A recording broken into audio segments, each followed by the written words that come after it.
Hey everybody, Rick Howard here, the CyberWire's Chief Security Officer, Chief Analyst, and Senior Fellow. I want to remind you that I will be hosting the CyberWire's Quarterly Analyst Call this Friday from 1:30 to 2:30 p.m. Eastern Standard Time. I've invited two experts to the CyberWire hash table to discuss the most impactful stories from the last 90 days.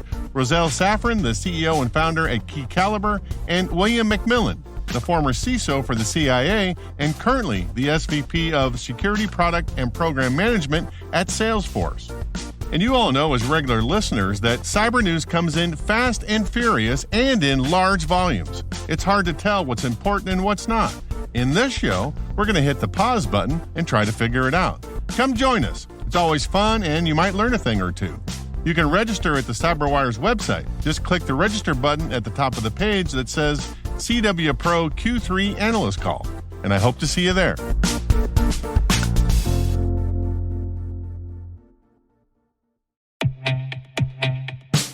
This episode of the CyberWire is made possible in part by SpyCloud. Stolen data circulating on the criminal underground is fuel for data breaches, account takeover, ransomware attacks, and online fraud. Your biggest security risk might be a breach or malware infection outside of your control that exposes the data of your users. SpyCloud constantly recaptures and analyzes new data sourced from the dark web that powers solutions that proactively protect over 3 billion employees and consumer accounts worldwide. Learn how to make recaptured data your best defense at spycloud.com/cyberwire. That's spycloud.com/cyberwire.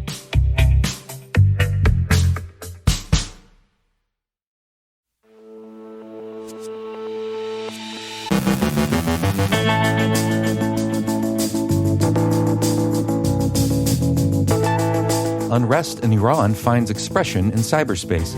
Albania explains its reasons for severing relations with Iran. Cybercrime in the hybrid war. Rick Howard on risk forecasting with data scientists. Dave Bittner sits down with Dr. Bilyana Lilly to discuss her new book, Russian Information Warfare, Assault on Democracies in the Cyber Wild West. And there seems to have been arrest in the Uber and Rockstar breaches.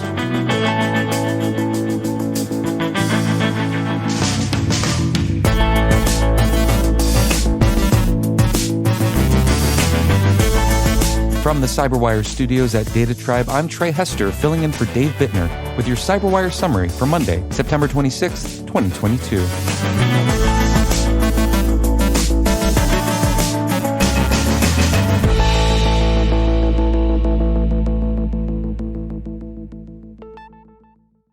Protests in Iran continue, the New York Times and others report, and they've been particularly sharp in Kurdish regions.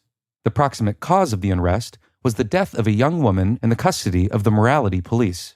Mahsa Amini, 22, had been arrested on charges for violating hijab regulations. Many of the protests have been led by women, and some smaller cities are said to be outside of effective government control. The Washington Post's coverage include video of street violence. Tehran has responded with force, but also by imposing sharp restrictions on online activity. The Record reports that the government has organized outages of mobile networks, WhatsApp, and Instagram. The Record also reports that the anonymous hacktivist collective last week disrupted some Iranian government websites. On Friday, in a gesture intended to offer support to Iran's dissidents, the U.S. Treasury Department relaxed sanctions in ways calculated to make it easier for U.S. tech firms to offer Iranians greater access to online communication. Iran's Green Movement of 2009 and 2010, which shook the regime, although it ultimately fell short of revolutionary success, is instructive here. That movement took place when Twitter was relatively young, and the dissenters made innovative and effective use of what was still a new and unfamiliar platform. It seems likely that Treasury hopes to remove any barriers sanctions might impose on such self-organizing opposition to the rulers of Tehran.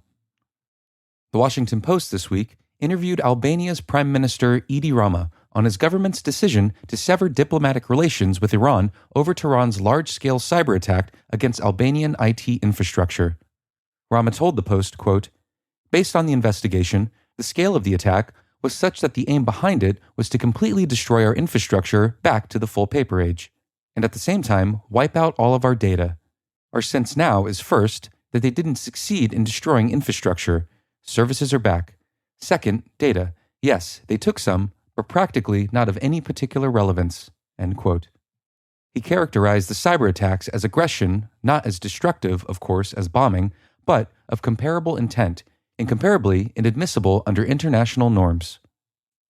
Observers continue to expect a renewed offensive from Russia in cyberspace, but so far, that hasn't materialized. What is being seen, News 24 and others report, is some apparently financially motivated celebrity doxing by Russophone gangs. In Ukraine itself, the Security Service of Ukraine reports having taken down a gang that was responsible for compromising almost 30 million accounts and earning roughly $380,000 in the process. Bleeping Computer reads this as accounts belonging to 30 million individuals. The SBU says the hoods it took down were working for the Russians. On Friday, the City of London police tweeted, quote, "On the evening of Thursday, September 22, 2022, the City of London police arrested a 17-year-old in Oxfordshire on suspicion of hacking as part of an investigation supported by the NCA UK's National Cybercrime Unit." End quote. The police have been relatively close-mouthed about the arrest and haven't publicly connected it with either the Uber or the Rockstar Games incident. As The Verge points out, however, circumstantially, the alleged crime looks like the Uber and Rockstar hacks, and the suspect looks like a Lapsus operator. The Hacker News offers some informed speculation that the youth arrested was responsible for the Uber and Rockstar incidents. Without revealing the hacker's real identity, Flashpoint reports that the hacker, known as Teapot Uber Hacker, was outed in an underground online forum, but the security firm urges caution in accepting the doxing at face value. Flashpoint reviewed what it found in the, quote, online illicit forum, end quote, and reported evidence that the person responsible for the Uber and Grand Theft Auto hacks. Quote, "On the day that the original post was made, Flashpoint analysts found the Teapot Uber hacker's real-world identity had been outed on an online illicit forum, and that thread titled, 'The person who hacked GTA 6 and Uber is Iranian.' The administrator for that forum claimed that Teapot Uber hacker was the same individual who had allegedly hacked Microsoft and owned Doxbin. Additionally, the administrator linked Teapot Uber hacker to other aliases like White and Breachbase and stated he was a member of Lapsus. While the tactics, techniques, and procedures employed by Teapot Uber hacker are consistent with Lapsus, these communities will often make false claims against one another. Flashpoint analysts identified previous doxes where the content may vary on the same individual. These are typically curated by individuals within these communities and should be treated with a healthy degree of skepticism." End quote. Well, if it is the same young person, a youthful recidivist, we'll repeat the same thing we said in the spring. Child, these wild ways of yours will break your mother's heart.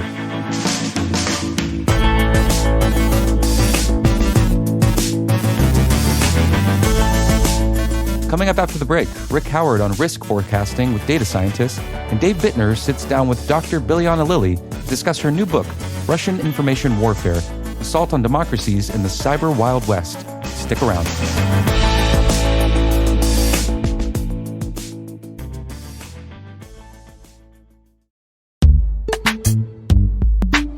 And now, a word from our sponsors, KnowBe4. So, what's a con game? It's a fraud that works by getting the victim to misplace their confidence in the con artist. In the world of security, we call confidence tricks social engineering. And as our sponsors at KnowBe4 can tell you, human error is how most organizations get compromised. Where there's human contact, there can be con games. It's important to build the kind of security culture in which your employees are enabled to make smart security decisions. To do that, they need new school security awareness training. See how your security culture stacks up against KnowBe4's free phishing test. Get it at knowbe4.com/phishing test. That's knowbe4.com/phishing test. And we thank KnowBe4 for sponsoring our show. And now, a word from our sponsor, Collide. Collide is an endpoint security solution that uses the most powerful untapped resource in IT, end users. Legacy device management tools like MDMs force disruptive agents onto employee devices that slow performance and treat privacy as an afterthought. Collide does things differently. Instead of forcing changes, Collide notifies your team via Slack when their devices are insecure and gives them step-by-step instructions to solve the issue. Collide can help you build a culture where everyone contributes to security because everyone understands how and why to do it. For IT admins, Collide provides a single dashboard that lets you monitor the security of your entire fleet, whether they're running on Mac, Windows, or Linux. That visibility makes it easier to prove compliance to your auditors, customers, and leadership. You can meet your compliance goals by putting users first. Visit collide.com/CyberWire Daily to find out how. That's KOLIDE.com/CyberWire Daily. And we thank Collide for sponsoring our show.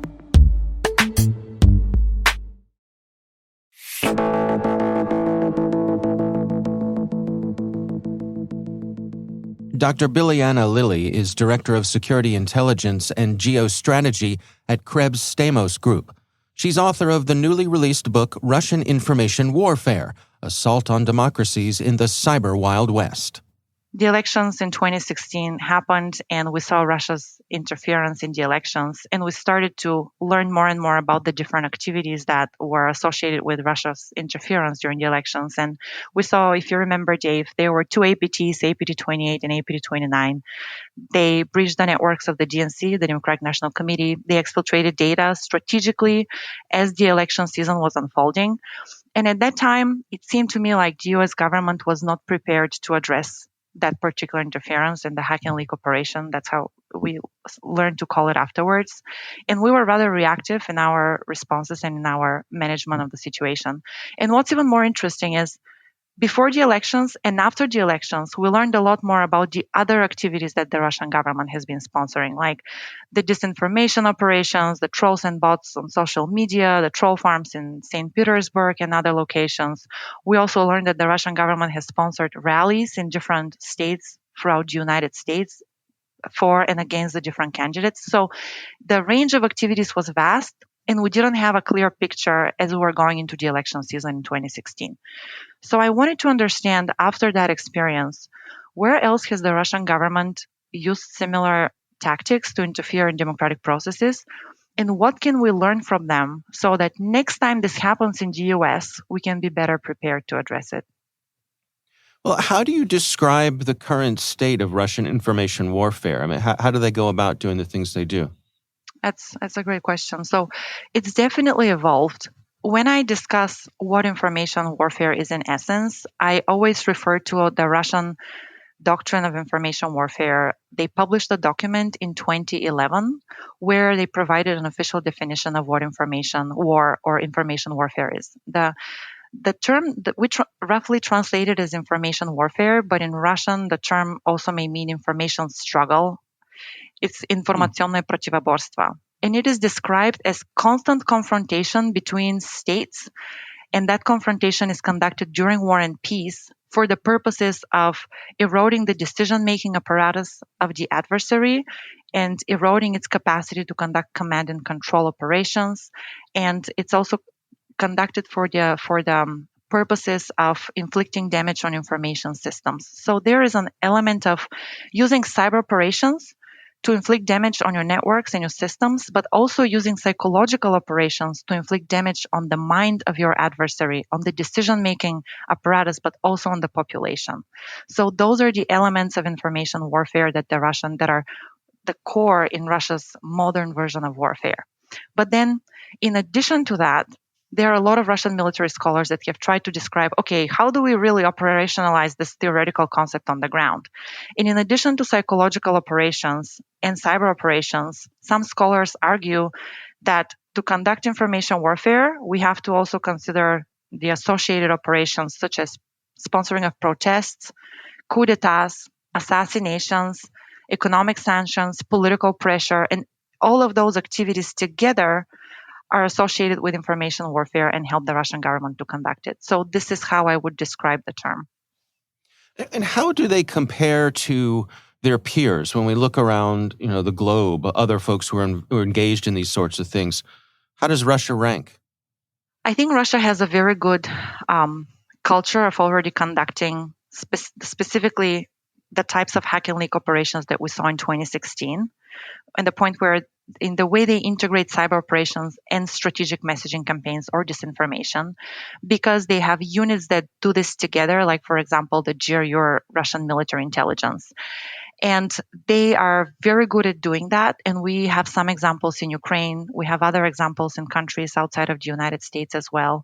And in comparison to other nation states, from what I have read, the Russian government tends to use cyber operations and information and in disinformation altogether as information warfare to try to inflict damage on the adversary, while other threat actors or other states use similar techniques like cognitive warfare in the Chinese case, and others to conduct damage or to influence more regional actors, while the Russian government uses its tools to exert pressure on or influence on actors that are much farther away from its territory. And in the Russian case, they use it a lot for political purposes, while in other cases, we have political purposes, also economic espionage that is linked to those particular campaigns. I would say the Russians so far are probably the best at conducting this type of modern version of warfare. In the book, you introduce a framework that you refer to as the chaos model. Can you describe to us what goes into that? Sure. So chaos stands for cyber, hype in media, and associated operations. And with that model, I wanted to visualize in one simple figure all the different activities that the Russian government conducts during one information warfare campaign. And the purpose was so that we have a template that we can use to record each information warfare campaign, and to compare and contrast between the different campaigns that the Russian government is involved in. And in this way, we can see whether there are any patterns, whether there are any deficiencies, and we can be able to address them better as we build Russia's playbook across different cases. So with cyber, with the first two letters, cyber, and basically the first two letters of chaos, cyber and hype, that stand for cyber and hype, I'm trying to capture chronologically all the cyber operations that have taken place during one information warfare campaign. And with hype, I'm trying to capture the volume of media articles in Russian state-sponsored media outlets that are available to the targeted population through which the Russian government is conducting its strategic messaging operations. So I try to basically assess whether that volume changes as the information warfare campaign progresses. And then the associated operations are political, military, social, and economic activities that the Russian government has supported to achieve the same objectives in the general information warfare campaign. So that's what chaos stands for. You know, since the Russian invasion of Ukraine and the war there, I think folks who keep an eye on these things have certainly felt like they've learned a lot about Russia's capabilities or shortcomings when it comes to that. Have there been any revelations when it comes to information warfare, things that we've learned from what they have and have not been able to do in this particular campaign? Absolutely. There is a lot that's coming out of the past 6 months. And I would say, first of all, I don't think cyber operations have been ineffective. We have some reports that suggest that. I think cyber operations have been very effective in achieving some of the strategic objectives that I were set to achieve. In the beginning, there were two massive waves of DDoS attacks against banks in Ukraine, as well as government structures. We have VSAT technologies that were rendered inoperable for a certain period of time that affected the command and control of the Ukrainian military. We have Destroyer 2 that could have wreaked a lot of havoc. We have a lot of new wiper malware that still there's a risk of it spilling across the borders. It's not as bad as NotPetya in 2017, but we're still facing a risk of this spilling out of Ukraine's borders and affecting other industries and other countries. So I would say in many ways, we have seen a range of cyber operations that have been quite significant. I believe Viktor Zhora, Ukraine's cyber czar, one of the Ukrainian officials who is telling us a lot about the situation on the ground and specifically how warfare is conducted in cyberspace in Ukraine at the moment. He said that there were about 1,600 significant cyber operations that have taken place so far. And I think what we have to remember is that information warfare, very roughly defined as strategic messaging and cyber operations, it's only one component of warfare. And right now, what we are seeing in Ukraine is a large-scale war on the territory of a European country, and this hasn't happened since the Second World War. We have tanks, we have artillery, we have soldiers, we have massive battles happening. This is where the focus should be, not so much on cyber. And cyber is in this particular case, it plays a supportive function, and so far, I believe it has showed that it has been effective where it's been needed. Dr. Bilyana Lilly is Director of Security Intelligence and Geostrategy at Krebs Stamos Group. Her latest book is titled Russian Information Warfare: Assault on Democracies in the Cyber Wild West.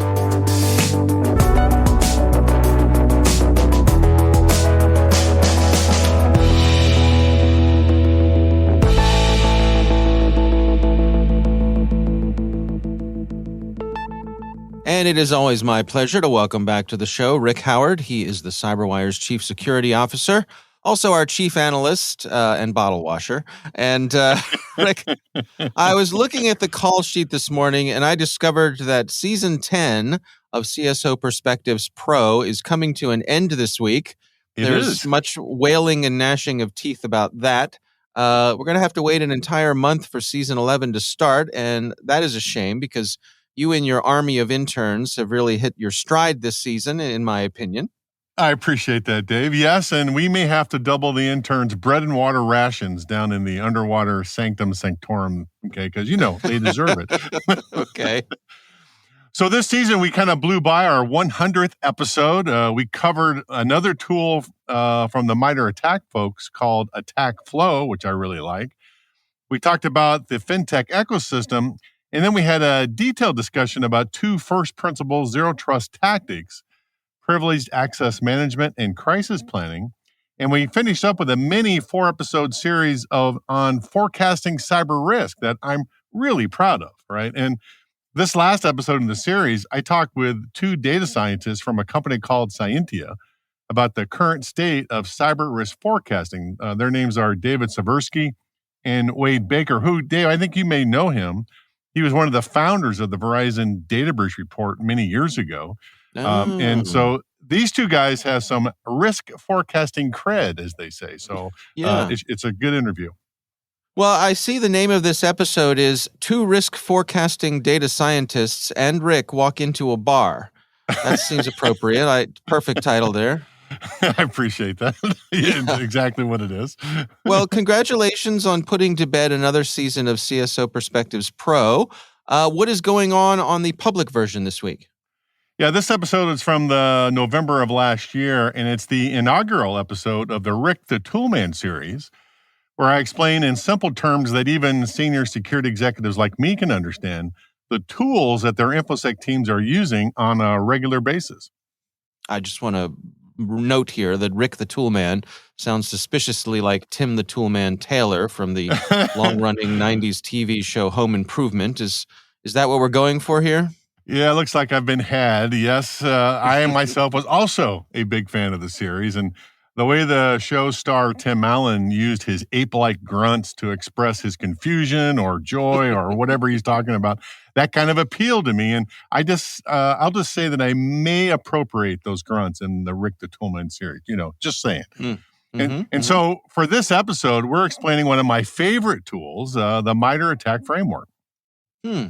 Well, lastly, what is the phrase of the week on your Word Notes podcast? We're covering a little InfoSec meat and potatoes, okay? Nothing sexy here, but this week the phrase is intrusion detection systems. This device has been a staple of the security stack since the 1990s, and it was invented by the great computer scientist and cybersecurity pioneer, Dr. Dorothy Denning, back in the 1980s, so you don't want to miss that.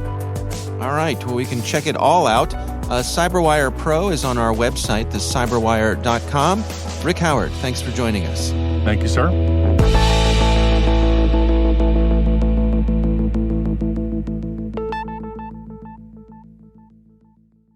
We want to thank our sponsor, Keeper Security, for helping make this episode possible. Keeper is the world's most secure password manager for organizations.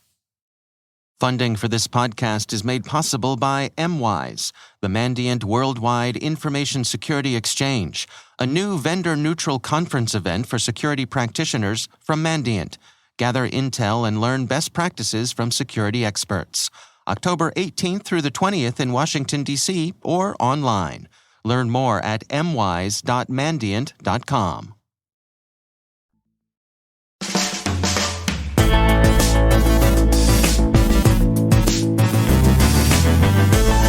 And that's the CyberWire.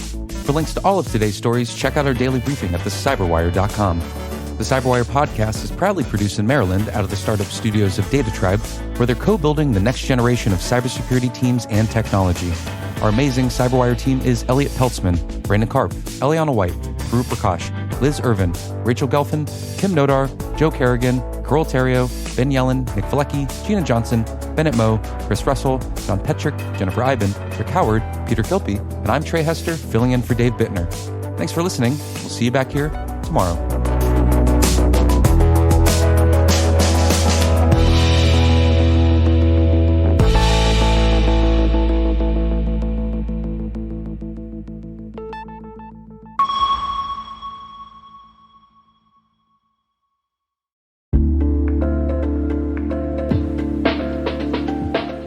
Hi, I'm Gina Johnson, contributing writer and operations associate at the CyberWire. After a 2-year hiatus, we are so excited to be able to bring together women in the industry to celebrate and empower each other. Whether you're a seasoned veteran or just starting out in cybersecurity, we are thrilled to invite you to join us on October 20th, 2022 at the International Spy Museum in Washington, D.C. for an evening of networking and camaraderie across the industry with women in different points in their careers. Visit thecyberwire.com/WCS to find out more or request an invitation. Hope to see you there.